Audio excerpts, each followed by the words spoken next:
Hello everyone and welcome back to a brand new episode of I Talk to Notebooks. My name is Sarah and this is the fourth and final installment of the mixed media challenge that I did in August. So thanks for tuning in and let's get into the challenge. So this was the 22nd of August and the challenge was silk or ribbon, so I thought I would do a wine bottle and then put some wine theme on it. And I was going to put it on either side of that little barefoot logo, but the ribbon was too thick, so I just put it over it. And that was that one. And then the next prompt was on the 23rd, and I cannot remember what it was, so I guess we are going to find out. But I suspect it was, it was coffee or tea. So I took some more sturdy paper than the one in the journal itself, and then I took a cup of blueberry tea, dipped a tea bag, and then just used that to make the tea texture, and then just drew the cup kind of around it. The perspective is a little bit off, but I like the way this one came out pretty well. Did a little China pattern with a blue metallic Pilot G2, and realized that was too big, so I just cut the whole thing out to make it look a little bit nicer. Even cut the inside of the handle out for no understandable reason. Sorry if I'm a little bit tuckered out. I'm pretty tired this week. I haven't been sleeping that well, and it's my own fault. I go to bed too late, so a little lacking in pep. So for the 24th, this was a water-based medium, I believe, and oh my gosh, this one's going to be long because I decided to use watercolor paints, which I'm not that good at, and I wanted it to look good, and it kind of didn't look that good, but I mean, it was fine. So I thought I can just paint like the simplest thing ever, just a butterfly, right? So I modeled this butterfly after a Beanie Baby I had when I was little, and I was going to put in a picture of the Beanie Baby, but you guys, no, I'm not going to be doing that. I'm too tired. So just picture it, and it's black with like colorful parts on the inside. Toyed around with the idea of making this version a swallowtail or putting stripes on the inside, but I erased it. Lots of indecision when it came to the sketch, but finally I was done and able to just put it on the watercolor paper and tried to transfer it, which technically this should have also counted for the prompt that was transfer, which we're going to get to in a bit, but no. So I filled all this in. I learned how to do this in art class in 2nd and 3rd grade. There's definitely a better way to do it, I'm sure, but this is what I knew how to do. So I just colored the back in with my pencil lead. It's better not to use a mechanical pencil, but I did.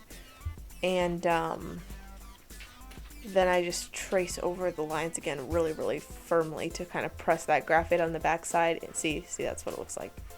If you're scratching, it's my cat. I've locked her in the room with me again because I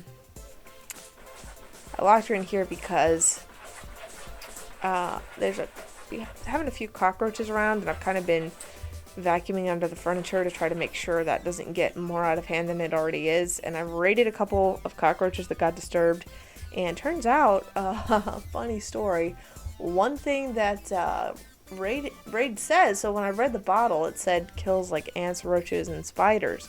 So I thought it killed ants, roaches, and spiders, but what they actually don't advertise is it's actually really, really effective at killing cats.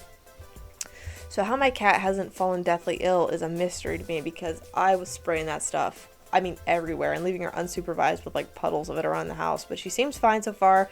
I've got the symptoms list memorized, and I have already mentally prepared that she might have to go to the vet. But you know, you're supposed to actually spray it and then keep your pets away from it for a while, wipe it up with soapy water, stuff like that, to try to keep your cats safe. So I could just try to like catch the roaches and take them somewhere, or like I was vacuuming them up with this little handheld vacuum I had, but then it was like, what do I do with them? Because I don't want to release them outside next to the apartment building. So what I did, you guys, this is so the story of my life. I drove to like a park near my house and emptied the vacuum cleaner out, and then I sprayed them with Raid as they came out so they wouldn't multiply into the world. And there was like, it was not my finest moment. Like, I would judge someone else if I saw them doing that, but I did not know what else to do, you guys. And this old man came jogging by, and he like made eye contact with me, and it was so awkward. Like, he must have thought I was crazy or just like the worst person ever. So anyway, that is the tea as to what I've been up to today. So I vacuumed the living room and did all that, and it's looking a lot better. And I've got roach motels out, and hopefully we're going to be able to just stop this before it gets even worse. I can't believe it's not worse already. These things tend to escalate really quickly in my experience. So I've got 8 roach motels now. Should get about 50 of them coming in on Thursday to add and just put them everywhere. The roach motels, as far as I can tell, are totally safe for cats. They actually use an ingredient that are used to deflea cats. You can put it on their fur. So there's nothing wrong with a roach motel. It's the raid you got to watch out for. So I use the raid sparingly, but the roach motels, they have really good reviews. People were saying like they're more effective than working with a professional pest control company. Whatever, like, just let me take my money and get rid of the roaches. I don't want to live with them. Like, I can't deal with that. So it got better when I put the first ones in. But did you want to hear about cockroaches today? Is that what you guys wanted to listen to me talk about? Why am I even going on about this so much? Because it is my life. That is why. And that's part of it. Didn't this black come out nicely? I thought the black looked really nice. And eventually I got those gradients to look the way I wanted them to. So that was pretty cool. Yeah. But then I had trouble with the background gradient, because I really wanted it to be pretty. But then it kind of blended in with the butterfly too much. It was a whole thing, you guys. I spent so long. It was like an hour on just this stupid little painting that doesn't even look that good. But oh well. You live and you learn. Yeah. So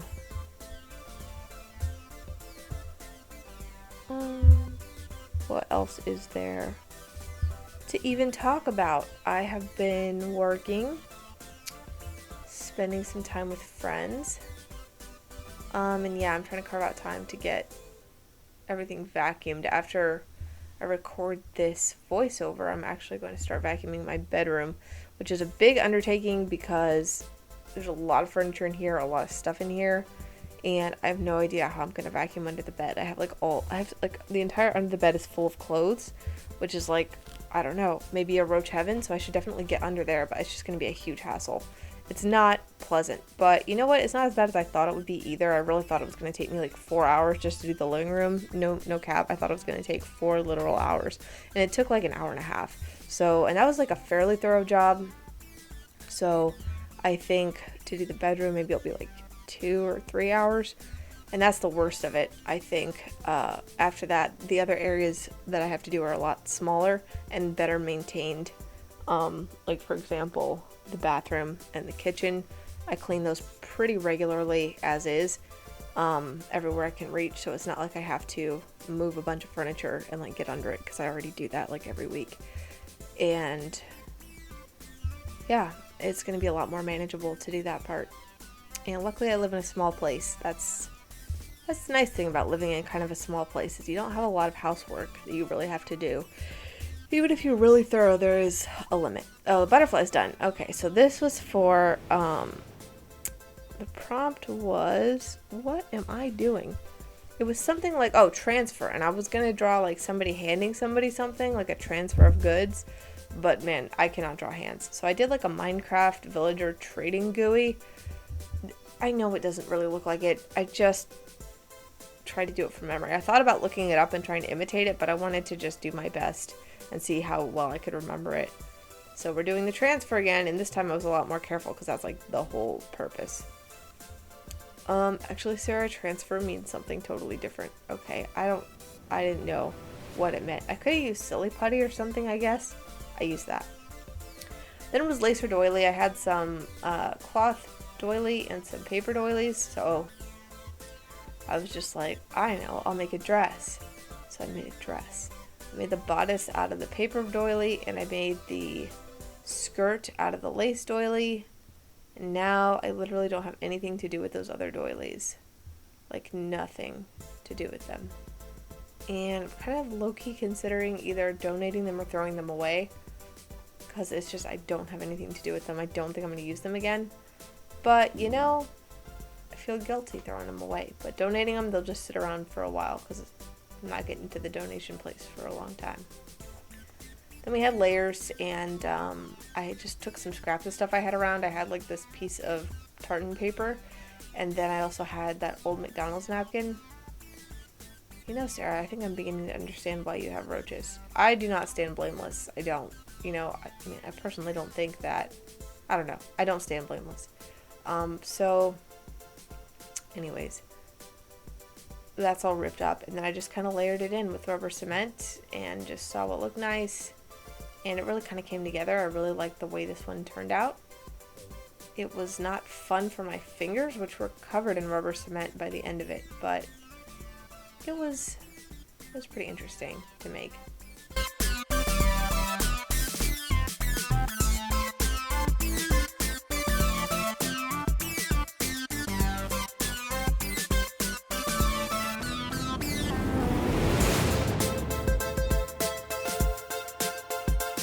You know, this challenge has been fun and challenging, but I also am glad that it's kind of ending, because there's a lot to not only to like make something every day, which would be enough already, but then like the fact that I wanted to film it, like that's so much extra work, plus the editing of these videos is like not as easy as most of my basic videos, because it just takes them forever to do anything, because it's just so much footage. This was 2 hours of footage that I've condensed down into 15 minutes, and that takes its toll on the machine. I'm gonna be honest with you. Oh, well, these are ColourPop palettes. The prompt for this one was wrappers. I figured it wrapped the palettes, so it would kind of count. It's more like boxes, but whatever. I thought they were really pretty, and I wanted to incorporate them, so I used those. And then the next prompt was rustic. I had this piece of paper lying around, and then I see a lot of people doing this, is rubbing the distress ink right on the edge of the paper, and I really like the way that looks, so I did that, and then I distress inked it as well, and did that for 2 of them, but I only ended up using one. The other one I just put in my current actual journal that I'm journaling in as a decoration, but I thought I was going to use both of them. And glued it in, and immediately it became obvious that I wasn't going to use that, because I really wanted to use this brick stamp that I have. It's a acrylic mounted stamp, and I colored on it using the Crayola Color to the World markers. And what can I tell you? It came out okay. I don't know if I'm just like not coloring them right, if I shouldn't be using Crayola Color of the World markers, if it's like a product of cheap Amazon stamps, or if maybe it's just the fact that the paper wasn't flat or I didn't push on it right, because I never quite get the impression that I want. Like, that one's almost more faded than I would have wanted it to be. But it does look rustic, so I'll give it that. And then I thought it'd be cute to have some lights. I really like these light stamps, so I just stamped in that one guy, and then I put in some washi stickers that are from, I think, Moleshine on Amazon. This is a really good set if you like washi stickers that are pretty faded and transparent. They were a little too faded and transparent for this project. They almost didn't show up, but they look really nice in a journal in other contexts. So those are the ones I put, and that was the end of that. Faded was easy. I used my direct thermal printer, which will fade over time, and when I think faded, I think blue jeans. So I just printed out some blue jeans, and I printed them out large in my printer, which meant I had to splice it into 3 sections, because the printer can only print those little narrow ones.